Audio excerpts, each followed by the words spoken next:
All right, so I'm going to be talking about Teenage Mutant Ninja Turtles, 1990, the 1990 film, and yeah, so I think I did talk about this once on my other VHS and Memories video, but I'd like to talk about it again as I just watched it, and it is a crucial film of my childhood and life, and yeah, there's never really been another Turtles movie like it.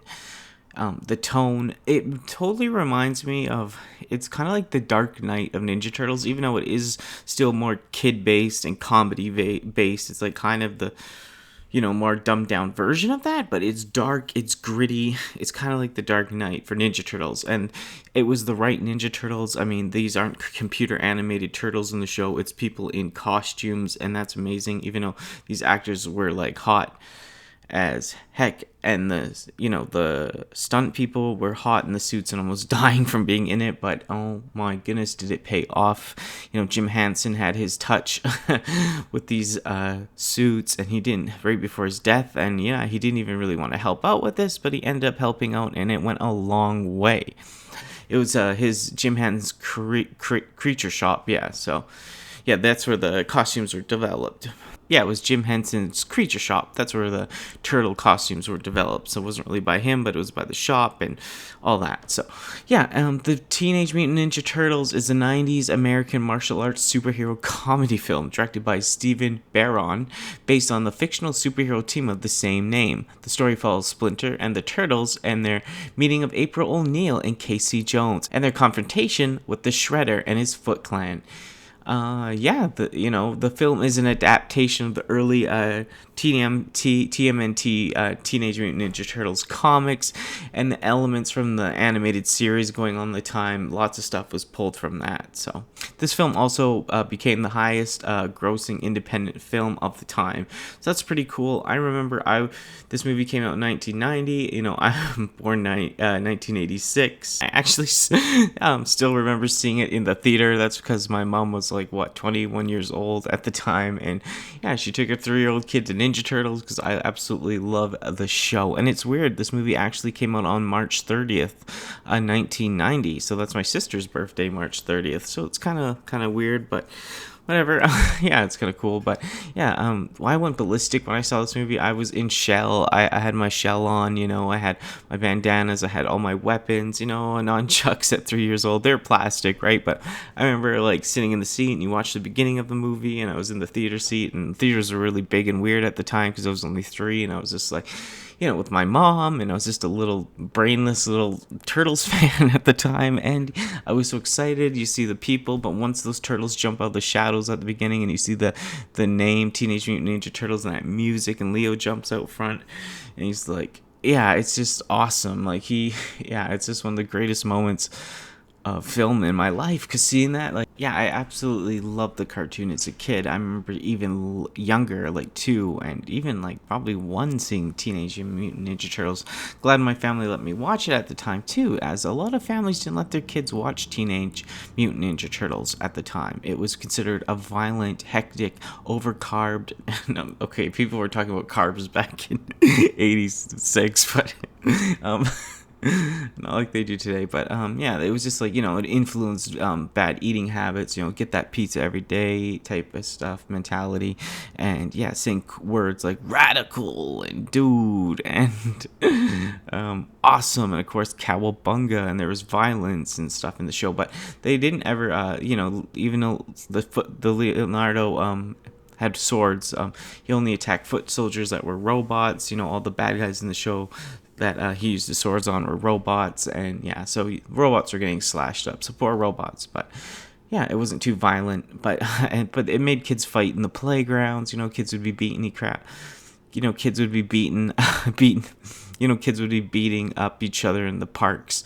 And yeah, it was just people are acting out Ninja Turtles. They had the same problem with Power Rangers and other shows in the future as well.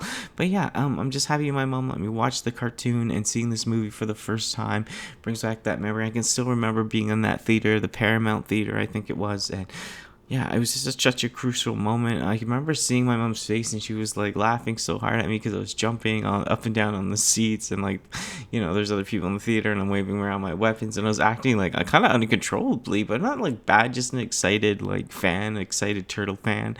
But my mom, I remember she was just laughing at me. She's like, "You silly head, right?" But and yeah, I remember seeing the movie, and yeah, I fell in love with like April O'Neil, Casey Jones, and Splinter. Oh, Splinter, like Splinter gets to me now, even because I had another cat. I don't know what happened to her. Bless her heart. I hope she's okay. I really wish I had her with me, but yeah, I had another cat I got. Back in the day when I got Luna, I got another cat named Sneaker, and yeah, they were like two cats on us, yeah, always together, and I feel bad that they're still not together. Like, I think I stayed in a relationship because I wanted cats to be together when I look back at it, and that's really sad, but I just wish these cats could be together. But this cat Sneaker, what I'm getting at is looks so much like Master Splinter. It's like, she was a girl though, but she had a Master Splinter look. She looked like Master Splinter's wife or something if he had a wife. But yeah, and it just irks me when I see this movie because yeah, it looks just like my old cat Sneaker. She looked like a rat. I don't, but she was a tortoise shell. But it was just her face, like the shape. It just looked like Master Splinter, and it just tears my heart apart. Like, I could cry right now over this cat. Like, I miss her so much, and it just reminds me of a time gone by in this movie now. Like, it hurts to watch because brings me up to the ex and like all my old life, and just everything has so much meaning to me, and I feel bad. It sucks, but I still try to enjoy the movie. It's just when I see Splinter, it just happens like that. But poor Splinter just looks like my old cat, and it just gets me going. But yeah, the movie in general, like, yeah, how it starts off with like the Foot Clan stealing stuff, and they run into April O'Neil, and she's trying to expose them, and they try to mug her and fight her, but Raphael and the rest of the other turtles save her, but Ref loses one of his size. He loses one of his size during the battle, and April takes it, so he's all mad about that later on. And then yeah, so he's out on the lookout for her, I guess, Ref, and yeah, I think the Foot Clan jumps her again, if I'm not mistaken, and Raphael saves her and brings her back to the turtle sewer. They live like in this sewer. It's like the sewer, but it's like a hangout. It's like you wanted to live in the sewer when you were a kid. When you saw this, you're like, yeah, I want to live in a sewer. People are like, what? But yeah, you're stoked. Every time I see sewer drains, I still as a kid I'd go up to them, and I think I was like, I could yell at the Ninja Turtles like, hey, turtles, I still do. I still see a turtle drain. I still see manhole cover. And I'm like, yeah, look at it like, oh, the Ninja Turtle's still down there, but is the sewer den still rocking? They got Wi-Fi. I'm moving in. Yeah, it's just like, it's such a good movie, and they get April, then she freaks out when she sees them. She screams when she sees Splinter because it's so shocking, but then she has the turtles over to her place, and they hang out there. But then they go there for pizza. She invites them in for pizza. And yeah, they eat some pizza with her. Then they go home and see that the Foot Clan, and because one of the Foots that Raphael was fighting followed him back to the den, but he didn't know, so they kidnapped the rat, Master Splinter, and yeah, they know the Foot Clan and Shredder know the turtles will want their dad back. They go to April's because they have nowhere else to go, and they can't really stay there because they could get attacked or blah blah blah. So it's good they have April, and she puts them up in her house, and it's kind of hectic, And Ref goes fighting on the roof by himself because him and Leo have another fight. Him and Leo fight. They fought like me and my ex too. It's like hard to get through. It's like we were such Leonardo and Raphael types. Why couldn't we just get along like Michelangelo and Donatello? But yeah, so Ref goes on the roof and fights by himself, and he gets stormed by a whole bunch of foot soldiers, like beaten up really hard. But Casey Jones, who we already met in the park, sees him. He's on another rooftop, and he recognizes Raphael using binoculars, and he heads over to Ref because he sees that Raphael's in trouble. And the other turtles are just with April exploring the house. It's like an antique shop on underneath her apartment where her dad has an antique shop. And then they come upstairs again, and Raphael comes crashing through the roof and hits the floor. And yeah, it's a disaster. It's a big battle. A whole bunch of Foot Clan, like 50 Foot Clan members jump in. They're all fighting and brawling, and yeah, it's a brawl down. It's pretty cool. It's just action packed throughout the whole movie, but I did like that scene a lot. And yeah, everyone's fighting, and they fight. They get axes, and there's so many quirky jokes and sound effects in this movie as well. Like the quirky sound effects, like when like one of the turtles gets, I think it's Donatello, gets his head dunked in a fish tank, played by Corey Feldman or whatever the voice is of Corey Feldman for Donatello, right? And yeah, he comes back up out of the water, and like there's this sound, the water shoots out, kind of corny, kind of kiddish, but and kind of whatever. But you know what? They kind of added those subtleties, even though they did keep it pretty grimy, like I was saying, just like the shots. And yeah, it's just a kind of a darker movie and just great shots. And yeah, I like the action, I wish like Leonardo could just stab people with the swords. I wish it was kind of more R-rated. Like if they do this, like imagine they did a next Netflix special of this or something like that, a special on a maybe Amazon or whoever they could get the deal with, but they did it more like The Dark Knight. Like Leo actually like slashes people with the sword and kills them. It's like hyper violent, but it's like the suits, and it's the turtles like you've always wanted them, the turtles like you've never seen them, but the turtles you always wanted from those original comics. Since the original old school black and white comics, the first ones, yeah, they're violent. The Shredder died in the first series or first comic ever, so they're hyper violent. That's kind of like they've said that's pretty stupid, killing off your main character and the main villain in the first comic, but yeah, they did that. But yeah, so the turtles, like, they get stormed. Casey Jones shows up, and there's like a fire at the apartment. And so there's lots of Foot Clan there, but they go ninja vanish because they have to get out of the burning building. So it kind of splits them both up, and the turtles and April end up on a farm with Casey Jones. It's April's old farm, and the Foot Clan just keeps, the Foot Clan goes on and keeps trying to rebuild. And there's, you see the Shredder, and the Shredder comes out, and it's very like over the top. The Shredder, the helmet looks a little big and kind of goofy, I'd say, but if the helmet was a little bit smaller, I like this Shredder. Like I said, kind of Dark Knight-ish, kind of Batman-ish. The Shredder is handled well. It's kind of the dopest Shredder I have seen, but the helmet, it's like, Darth helmet from Spaceballs. It's just too big, it's kind of a joke. But I don't know if they tightened up the armor and made him a little bit more samurai. And yeah, you just bought into this as a kid. Like Shredder does a huge speech in front of all these like kids and teenagers and misled youth. And yeah, back now it would be kind of cheesy and corny, but it just back then it would seem more realistic. And these kids are all hanging out in like an underground arcade, and it's like, there's cigarettes being sold, menthol or regular. Regular or menthol. And like, there's skateboarding and arcade machines and like pizza and food. And like, I just thought this place is a real place. So I was a kid, I was like, whoa man, like how do you find that place? It's like an arcade. There's a place called Scandia where I live, and there's an arcade like that. So it's kind of, I was like, it's like the big kid style one. And yeah, I thought it was crazy underground, like it's my body, that's the music, right? It's like also 80s, and I guess like, yeah, late 80s, early 90s actually, and just over the top, like skater, renegade, kind of punk hipster. Hipster, they didn't have hipsters, but hipsters back then without being called hipsters. But yeah, it's just like a crazy place, and the Shredder runs this place to get like the misled youth into it, and then once they get corrupted, he brings them into the fighting and brings them into the Foot Clan, and he's just trying to build this huge Foot Clan that goes around stealing TVs and they go around stealing like all these electronics and sports goods and stuff. And yeah, they call themselves family and all this. But I could go on and on about the plot, but to sum it up, because it just brings out, I'm trying to remember things while I talk about the plot. But yeah, they go to the farm. Raphael's still knocked out in a bathtub. It's pretty crucial seeing April's, kind of going over these pictures she's drawing pictures of the turtles, and she's laying out these scenes, and there's Raphael like in a tub.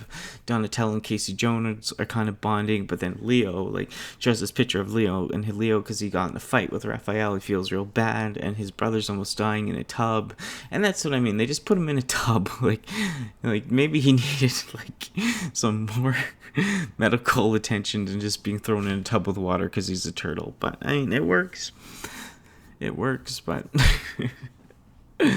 but yeah, he does wake up, and him and Leo reunite, and yeah, they get over their big fight, and Leo has a vision about Master Splinter's alive, because they weren't really sure, so it's like a meditation. This part's kind of corny, because later he gets all the turtles to come out to a fire, and at this fire, the turtles all meditate. But I mean, it would have been better if Leo just saw him and convinced the turtles. That'd be more believable, but I guess they want all the turtles to know that Master Splinter's alive, and then they say, we're heading back, dun, dun, dun. The music kicks in, and they head back right into the town. They go into their old sewer, and they bring April and Casey Jones back to the old sewer den, and April finds her boss's kid. They find her boss's kid hiding out down there, and he's in a closet, and the turtles pull him out, and yeah, his name's Danny, and he has a connection to Splinter, and yeah, he gets one of the pictures from April of the turtles. He's kind of misled youth. It's kind of like, he thinks Shredder's the good team, and then he sees the turtles, realize like that's what real family's about. He's the one that leaked it to the Shredder. When Shredder's doing that big speech, he puts his hand out, and he's basically the one that told the Shredder actually where everyone was too. So he's a rat, but you dirty rat. But yeah, so they find the kid down there.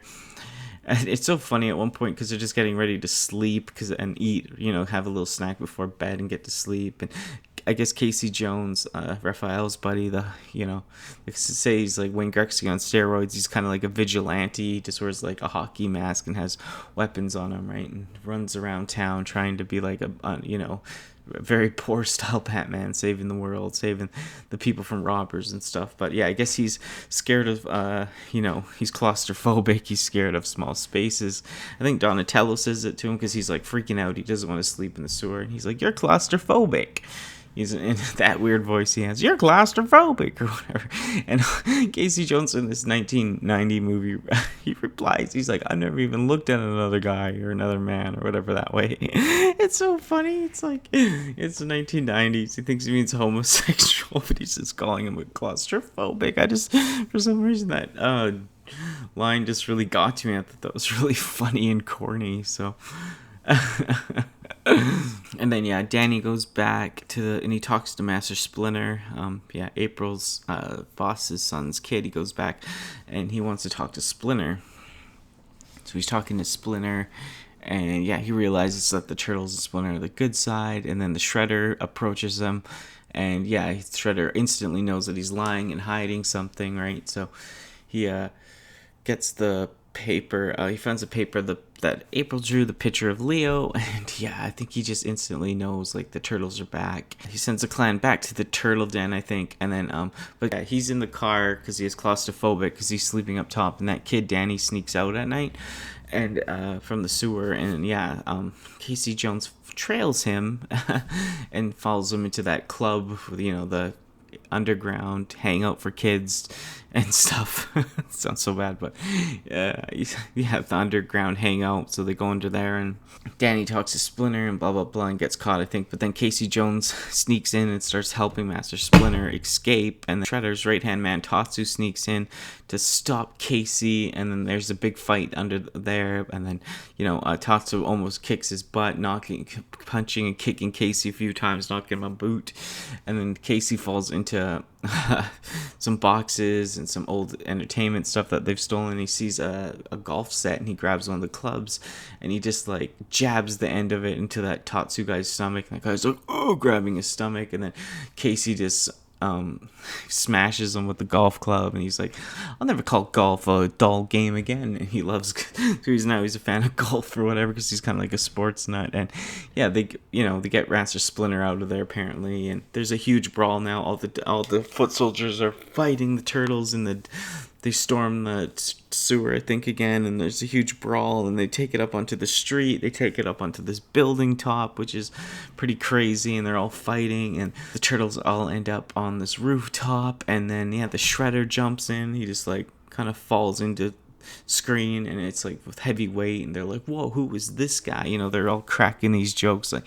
I think they say, like, this guy never needs a can opener, and they're just making all these jokes. And then I guess they find out, I think Leo says, this guy knows where Splinter's at, and he's like, oh, the rat, it had a name, you know. So like, what? The turtles freak out, and they brawl with the turtles freak out, and they all attack Shredder one by one, but he just actually, he's pretty good, and he like knocks each turtle out of the way. They try a few times. He ends up getting Leo pinned on the ground, and he tells them to toss their weapons now, or he's going to kill Leo. And yeah, they toss their weapons, except Mikey's chucks get stuck on a ladder on the side of the building. So yeah, and you're like, okay. And then so the turtles have no weapons, and he's like, the Shredder's still like, he dies, and then he's going to kill Leo. And then I guess Splinter pops up, and Leo rolls away, and the Shredder can't kill him. And then the Shredder surprised to see Splinter, and then he ends up knowing Splinter from back in the day, because Splinter, the Shredder killed Splinter's master back in the day. Splinter and him kind of a revenge. The Shredder chopped off Splinter's ear when he was a little rat before he got mutated, and Splinter clawed up the Shredder's face. That's where he has the mask. Shredder pulls off the mask, shows his shredded up face. You know, the Shredder, like, with a rage of emotions, just charges at Splinter.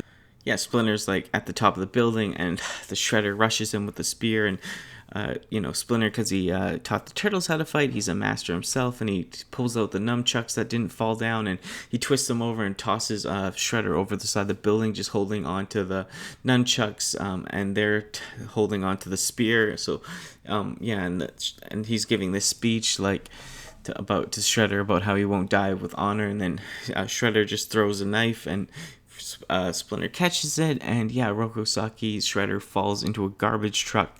And Casey Jones is down there to press the compressor and crush Master Shredder. So Shredder gets destroyed.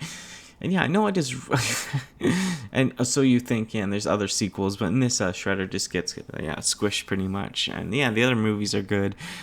Well, no, the other movies aren't good. Turtles 2, it's not as good as this, and it's way more dumbed down. And Turtles 3, the costumes are terrible. But yeah, I mean, it's the Turtles movie we always wanted at the time. It's the Turtles movie we got, the only Turtles movie we had for a while. And it spawned other things, but like I said, I think a lot of people want to see this formula come back, this movie come back, and just become something more. Like, if this is the Turtles that work the most, not these huge oversized weird looking turtles that Michael Bay's trying to make, if these Turtles work the best, why change it? Why change what works? I don't like when Hollywood does that. It's like, okay, you got to be experimental sometimes, but this worked. Get the Turtles back like this. Do it grittier. Do it more like Dark Knight Returns and, Rise of the Dark Knight style. Get some of the actual villains. Like the second movie has Toka on Razor, who are kind of trying to be like Bebop and Rocksteady, but get some familiar Turtles. I don't even care if they go kind of weird. If they had a metal head or something, just do it right. Do it gritty. Do it the way we want it from the original. If you want to make money with this stuff and cash in with the nostalgia crazes, get back into the 1980 TV show. Get back into this movie and take what worked with Ninja Turtles and keep it going. I mean, I see there is a lot of Ninja Turtles fans out there, and a lot of Ninja Turtles fans from being a kid are probably hurt because it's not as big as it is, and I don't think people understand the power of the Turtles and how big it can be. I mean, there was another boost a little while ago of big Turtles fans, I noticed, but Turtles is a franchise that is a little underrated right now. As big as it is, as many fans as there is, it's not to hurt anyone's feelings. I do love the Turtles and different things. I wish we had those mecha figures in my area in Target, but you just don't. But Turtles can be a lot bigger. Turtles can take over. Turtles took over a generation. There's people that are still touched by this movie. It raised it had a $13.5 million budget, and box office over 200 million. So it's it has the power of turtles, turtle power. Are you shell shocked? You know, the movie is full of jokes. The movie is full of action. The movie is full of, good times, great shots. I know there's things they messed up, and you can see the actors' faces under the turtle suit sometimes, and all these little things, but they did the best of their ability. They really pulled this off. I thought this looked amazing as a kid. I thought this looked real. I thought these turtles were real. I was convinced the turtles were real. At 3 years old and seeing this, I thought, like, how would they? I never even thought about costumes and how they could have done this production wise, but now I'm just like, wow. Now I know, but when I was a kid, I couldn't believe the way they did this, and I thought the turtles were real. I was that kid going up to every sewer drain, hollering "turtles," like I said, and that's what it's about. Get us some more gritty turtles, get us some old school turtles, but keep them looking normal, keep them like this. This is some of the best ways they ever look. Those new figures that are out, the statues and those big figures and the little ones they got going that are movie accurate to this are fantastic. That's getting some new buzz for the turtles, and yeah, a great series, underrated series now. And yeah, let's get turtles back out there and get us some gritty turtles. Thank you very much.